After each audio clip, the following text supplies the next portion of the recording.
que je sais que t'aimes bien les story time, je vais t'en raconter une en maquillant. Je vais t'expliquer pourquoi je n'accepte plus que mes clientes viennent accompagner. Nous les prestataires, on a la fâcheuse réputation d'imposer des conditions pour rien. Je vous assure que tout est justifié. Je vais te dire mes 3 conditions et tu vas me dire si t'es d'accord avec moi. En premier, les retards de plus de 10 minutes ne sont pas acceptés. Avant, j'acceptais les retards parce que mon planning me le permettait. Maintenant, vu que mon planning est rempli, je peux plus me le permettre. Tant mieux, c'est une bonne chose, je vais pas m'en plaindre. La deuxième condition qui va pas plaire aux mamans, je n'accepte pas les enfants.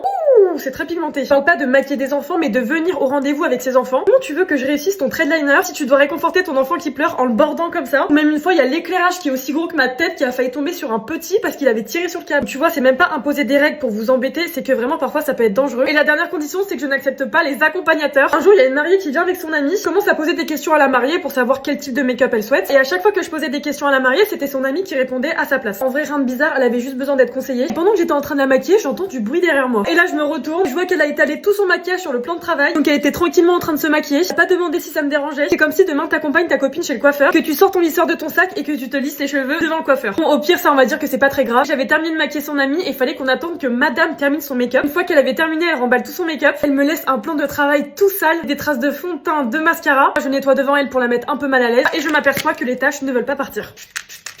Du coup, résultat, ma mère, elle a dû repeindre le plan de travail, la pauvre. Moi, si j'abuse dans les commentaires, je suis ouverte au débat. En tant que prestataire, je dois aussi me remettre en question. Peut-être que j'abuse, donc j'attends vos commentaires.